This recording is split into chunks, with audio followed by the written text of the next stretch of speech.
कक्षा 10वीं हिंदी लोक भारती पाठ 5 गोवा जैसा मैंने देखा। लेखक विनय शर्मा। परिचय। जन्म 1973 उज्जैन मध्य प्रदेश। नीचे परिचय वाला देखिए। विनय शर्मा का अधिकांश लेखन उनके अनुभवों पर आधारित रहा है। आपकी रचनाएं पत्र पत्रिकाओं में नियमित छपती रहती हैं। यात्रा वृत्तांत आपकी पसंदीदा विधा है। साथ ही आपने व्यंग और ललित निबंध भी लिखे हैं। कृतियां: आनंद का उद्गम, अमरकंटक ललित निबंध, चित्र की परीक्षा व्यंग, अमरनाथ यात्रा, प्रकृति के बीच, कोयम्बतूर में कुछ दिन यात्रा वृत्तांत। गद्य संबंधी। प्रस्तुत यात्रा वर्णन के माध्यम से लेखक ने गोवा के सुंदर समुद्री किनारों, वहां की जीवन शैली, त्योहार आदि का बड़ा ही मनोरम वर्णन किया है। यहाँ पर शॉर्ट गोवा के बारे में शॉर्ट थोड़ा से कहानी सुनेंगे। उर्ली गोवा एक राज्य भी है भारत का, जो दक्षिण में बसा हुआ है। यह बहुत एक प्राकृतिक, वहां की सुंदरता बहुत ही अच्छी है, हरा भरा है। एक बार लेखक जो है अपने साढ़ू के साथ परिवार सहित गोवा को देखने की इच्छा हुई। वह गोवा मडगांव पहुंचा 23 नवंबर को। जब गोवा मडगांव पहुंचता है तो वहां से टैक्सी फिर पहुंच जाते हैं गोवा, जो समुद्र के किनारे हैं। गोवा का समुद्री किनारा बहुत खूबसूरत है। वहां की सफेद रेत है जो मन को मोह लेती है। वहां की जलवायु जो है उमस और नम भरी है। वहां कुछ चिपचिपा सी रहता है। गोवा में करीब 5 किलोमीटर दूर कस्बा वेनालियम है। वहां एक रिसोर्ट भी है। वैसे तो गोवा में छोटे बड़े कुल 40 रिसोर्ट हैं, जिसमें 7-8 मुख्य रिसोर्ट माने जाते हैं, और बीच कई हैं जो बहुत खूबसूरत हैं, देखने में बहुत अच्छे हैं। और यहाँ की एक बात और है कि गोवा दो भागों में बटा हुआ है। एक गोवा 2 राज्यों में बटा हुआ है।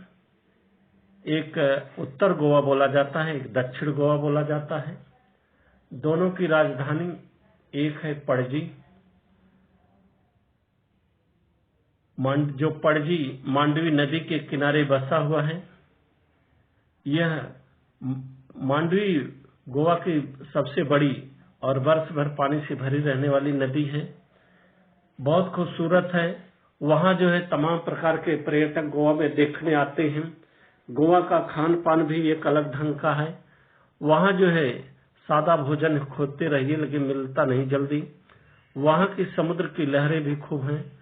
वहां जो है मछली बहुत मात्रा में मिलती हैं।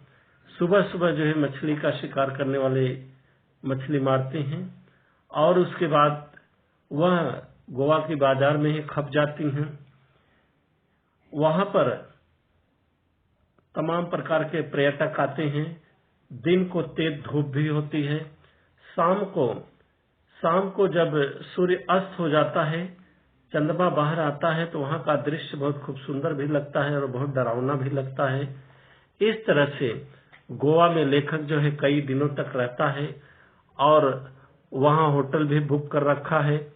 बाल बच्चों के साथ घूम टहल करके आता है। वहां की सुंदरता, वहां का प्राकृतिक हरा भरा जंगल, पहाड़ी देख करके खूब उसका मन जो है लालायित हो जाता है।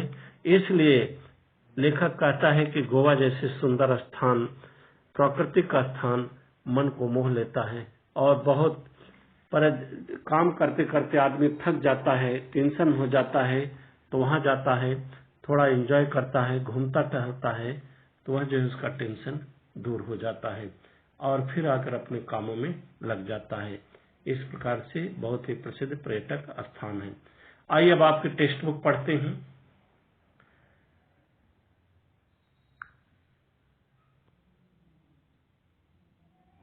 टेक्स्ट बुक देखिए स्टार्टिंग से। गोवा, यह नाम सुनते ही सभी का मन तरंगायित हो उठता है। तरंगायित मतलब क्या होता है? मन उमंग से भर जाना।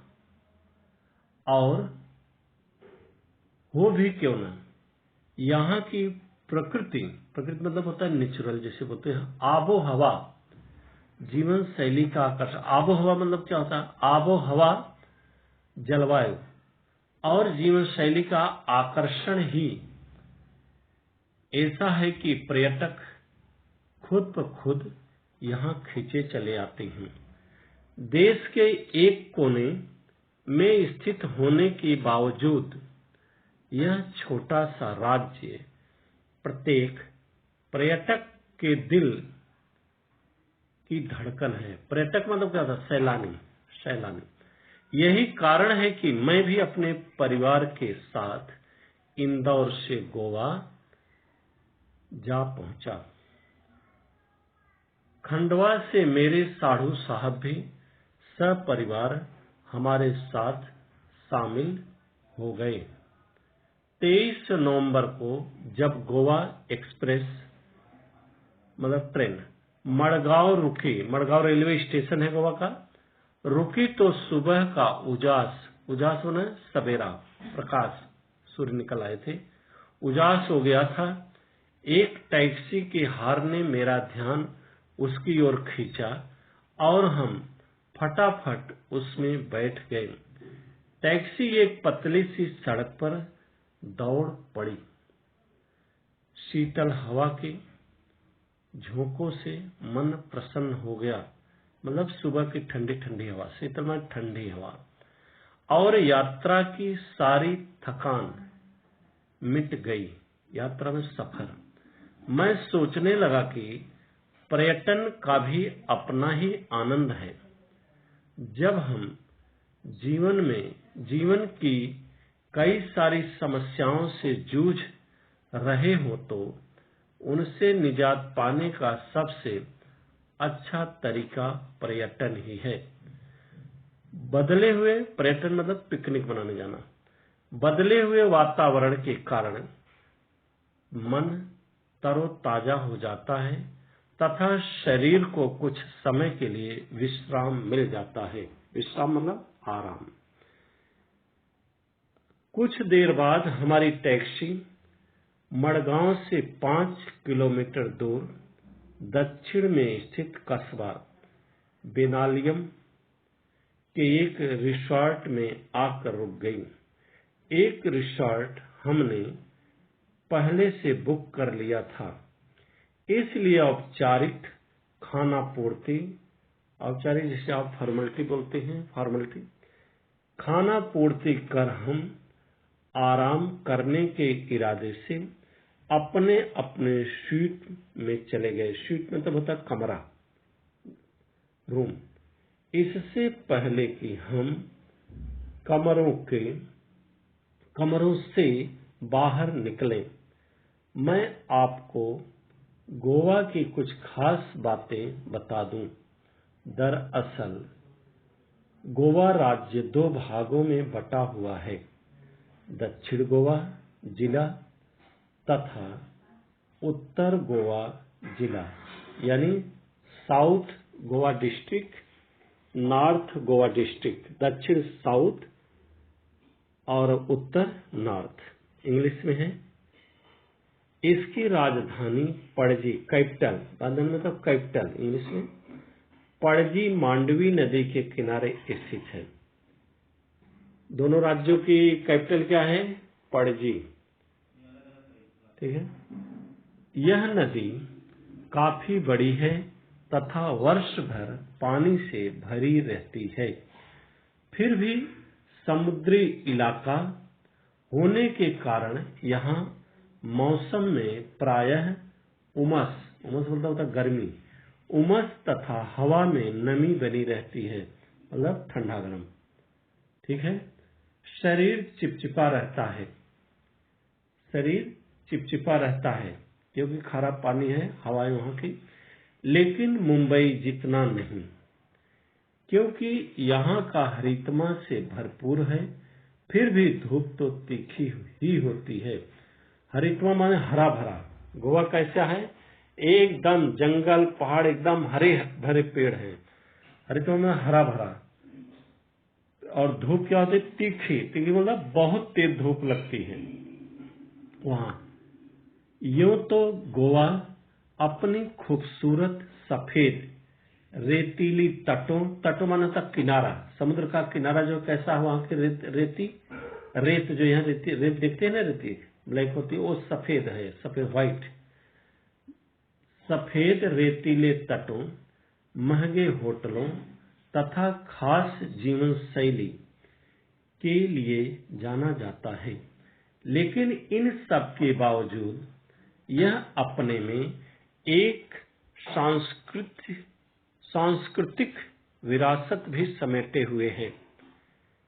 यहाँ की शाम बड़ी अच्छी होती है, यानी सनसेट, सूर्यास्त के बाद की शाम होती है। तो चलो इस शाम का आनंद लेने, नेक्स्ट पेज, लेने के लिए बेनालियम बीच की ओर चले। आप भी चलें, क्योंकि बहुत ही खूबसूरत तथा शांत जगह है बेनालियम, एकदम साइलेंट जोन है। दिन भर की थकान तथा उमस भरी गर्मी के बाद शाम को बीच पर जाना बड़ा अच्छा लग रहा था। रिसॉर्ट से बीच की दूरी कोई 1 किलोमीटर ही थी, लेकिन जल्दी चलने के बाद भी यह दूरी तय हो ही नहीं पा रही थी। अरब सागर देखने का उत्साह बढ़ता ही जा रहा था। तभी अचानक लहरों की आवाज सुनाई दी, जो किसी रणभेदी की तरह थे। रणभेदी मतलब जैसे युद्ध का बाजा, लड़ाई के लिए तैयार होना है, ऐसी लहरों की आवाज, जोर समुद्री लहरें उठ रही थी, आवाज आ रही थी। आगे देखिए, हम सभी दौड़ पड़े। सड़क पीछे छूट गई थी, इसलिए रेत पर तेजी से दौड़ना मुश्किल हो रहा था, कठिन। फिर भी धंसे मतलब बालू में, रेत में पैर धंस जा रहे थे। फिर भी धंसे हुए पैरों को पूरी ताकत से उठाकर भाग रहे थे। खूबसूरत समुंदर देखते ही मैं उसमें जाकर लिपट गया। इधर बच्चे रेत का घर बनाने में जुट गए।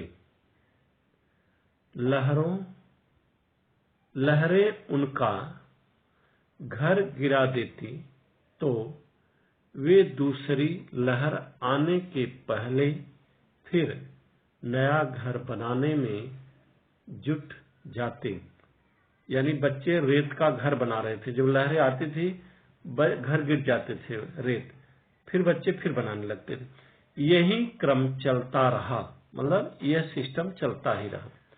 मैंने इन बच्चों से सीखा कि, कौन कह रहा है? लेखक कह रहा है, मैंने इन बच्चों से सीखा कि जीवन में आशावाद हो तो कोई काम असंभव नहीं है। आशावाद मतलब उम्मीद, भरोसा भरा हुआ हो। शाम गहराने पर हम किनारे पर बैठ गए, मानो हर लहर कह रही हो कि बनने के बाद मिटना ही नियति है। यही जीवन का सत्य भी है। यहाँ एक मजेदार नेक्स्ट पैरा है। यहाँ एक मजेदार दृश्य भी देखने को मिला। लहरों की आवाज के बीच पक्षियों की टिंग टिंग टिंग की आवाज भी आपका ध्यान अपनी ओर खींच लेती है। दरअसल ये पक्षी लहरों के साथ बहकर आई मछलियों का शिकार करने के लिए किनारे पर ही मंडराते रहते हैं, लेकिन जब तेज हवा के कारण एक ही दिशा में सीधे नहीं उड़ पाते हैं तो सुस्ताने के लिए, सुस्ताने मतलब आराम करने के लिए, विश्राम करने के लिए, सुस्ताने के लिए किनारे पर बैठ जाते हैं।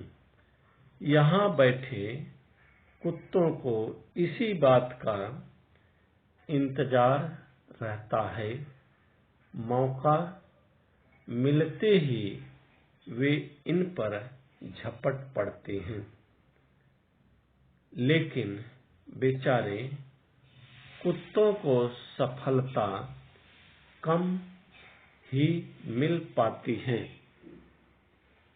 पक्षियों का बैठना, कुत्तों का दौड़ना और पक्षियों का टीं टीं टीं कर उड़ जाना, यह दृश्य सैलानियों का अच्छा मनोरंजन करता है। इधर जैसे ही सूर्य देवता ने विदा ली, सूर्य देवता मतलब सूर्यास्त, सनसेट, विदा ली, वैसे ही चंद्रमा की चांदनी में नहाकर, चंद्रमा मतलब शाम अंधेरा चांद निकला है, चंद्रमा चांदनी में नहाकर समुद्र का नया ही चेहरा नजर आने लगा। अब समुद्र स्याह, स्याह मतलब होता काला एकदम, समुद्र स्याह और भयावह, भयावह मतलब डरावना दिखने लगा। यानी जैसे ही मतलब सूर्यास्त हुआ, शाम हुई, उसके बाद समुद्र का पानी जैसे काला दिखने लगा और डरावना किनारे दिखने लगा, डर लगने लगे। Next para. अगले दिन हमने बस से गोवा घूमने की योजना बनाई। घूमने फिरने के लिए यहाँ बाइक आदि किराए पर मिल जाती हैं और उन पर ही घूमने का मजा ही आता है, लेकिन बच्चों के कारण हमने बस से मुनासिब समझा। यहाँ सी फूड की अधिकता होने के कारण शाकाहारी पर्यटकों को सुस्वादु भोजन की समस्या से, सुस्वादु मतलब स्वादिष्ट भोजन, अच्छा टेस्टी स्वादिष्ट भोजन,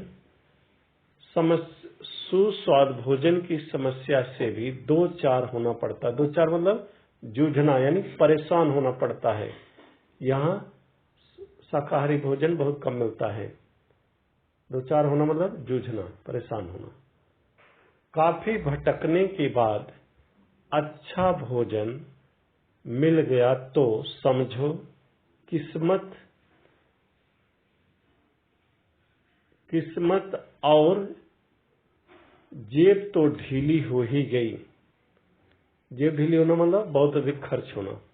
यह समस्या हमें पहले से पता थी, इसलिए हम नेक्स्ट पेज अपने रिसॉर्ट के स्वीट मतलब होता कमरा, रूम, स्वीट में उपलब्ध किचन में ही भोजन करते थे। सबसे पहले हम अंजुना बीच पहुंचे।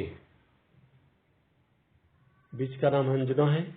गोवा में छोटे बड़े करीब 40 बीच हैं, लेकिन प्रमुख 7 या 8 ही हैं। अंजुना बीच नीले पानी वाला, पथरीला, बहुत ही खूबसूरत है। इसके एक ओर लंबी सी पहाड़ी है, जहां से बीच का मनोरम दृश्य देखा जा सकता। मनोरम माने खूबसूरत, सुंदर दृश्य, नजारा, दृश्य। समुद्र तट जाने के लिए थोड़ा नीचे उतरना पड़ता है। नीला पानी काले पत्थरों पर पछाड़ खाता रहता है। पछाड़ खाना मतलब पानी लगातार कंटिन्यू, उस पर समुद्र का पानी लहरें धक्का मारती रहती, बहता रहता है। पानी ने काट काट कर इन पत्थरों में कई छेद कर दिए हैं, जिससे ये पत्थर कमजोर भी हो गए हैं। साथ ही समुद्र के काफी पीछे हट जाने से कई पत्थरों के बीच में पानी भर गया है। इससे वहां काई ने अपना घर बना लिया है। काई मतलब काई लग गई है, काई जम गई वहां पर। काई एक तरह घास होती है। फिसलने का डर हमेशा लगा रहता है, लेकिन संघर्षों में ही जीवन है। इसलिए यहाँ घूमने का भी अपना अलग आनंद है। यहाँ युवाओं का दल बने समूह, ग्रुप, दल तो अपनी मस्ती में डूबा रहता है, लेकिन परिवार के साथ आए पर्यटक में सैलानी का ध्यान अपने बच्चों को खतरों से सावधान रहने के दिशा निर्देश में इंग्लिश बोलते हैं डायरेक्शन, दिशा निर्देश देने में ही लगा रहता है, मतलब बच्चों को संभालने में। मैंने देखा कि समुद्र किनारा होते हुए भी बेनालियम बीच तथा अंजुना बीच का अपना अपना सौंदर्य है। बेनालियम बीच रेतीला तथा उथला है। उथला मतलब पानी बहुत कम है, रेत है सफेद और पानी बहुत कम है वहां पर। यह मछुआरों की पहली पसंद है। यहाँ सुबह सुबह बड़ी मात्रा में मछलियां पकड़ी जाती हैं, लेकिन मजे की बात यह है कि इतनी सारी मछलियां स्थानीय बाजारों में ही बेची जाती हैं। स्थानीय मतलब वहीं के बाजार में।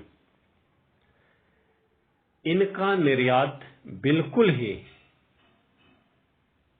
मतलब बाहर भेजना बिल्कुल भी नहीं होता है। इसके विपरीत अंजुना बीच गहरा और नीले पानी वाला है। यह बॉलीवुड की पहली पसंद है। यहाँ कई हिट फिल्मों की शूटिंग हुई है। दोनों बीच व्यावसायिक हैं। व्यावसायिक मतलब बिजनेस के तौर तरीके से व्यावसायिक हैं, पर मूल अंतर व्यवसाय की प्रकृति का है। इसके बाद हम लोग दिन भर पणजी शहर देखते रहे। कौन? लेखक। सेकंड पैरा, घूम फिर कर शाम को हम कलिंगवुड बीच पर पहुंचे। यह काफी रेतीला तथा गोवा का सबसे लंबा बीच है, जो 3 से 4 किलोमीटर तक फैला है। यहाँ पर्यटक बड़ी संख्या में आते हैं, बहुत अधिक ज्यादा नंबर में आते हैं। यहाँ कारण है कि यह स्थानीय लोगों को, स्थानीय मतलब वहाँ के रहने वाले बासिंदे, के व्यवसाय का केंद्र भी है। यहाँ कई प्रकार के वाटर स्पोर्ट्स होते हैं, जिनमें कुछ तो हैरत अंगेज हैं, जिन्हें देखने में ही आनंद आता है। आप भी अपनी रुचि के अनुसार हाथ आजमा सकते हैं। मैंने कई खेलों में हिस्सा लिया, लेकिन सबसे अधिक रोमांच पैराग्लाइडिंग में ही आया। रोमांच मतलब आनंद। काफी ऊंचाई से अथाह मतलब जिसका अथाह न हो, इतना गहरा। जलराशि माने पानी का खजाना। अथाह जलराशि मतलब इतना गहरा पानी है, पता नहीं चलता कितना गहराई है समुद्र की। अथाह जलराशि को देखना जितना विस्मयकारी है, विस्मय मतलब आश्चर्य, विस्मयकारी है, उतना ही भयावह। भयावह माने डर लगना, डरना भी, भयावह भी।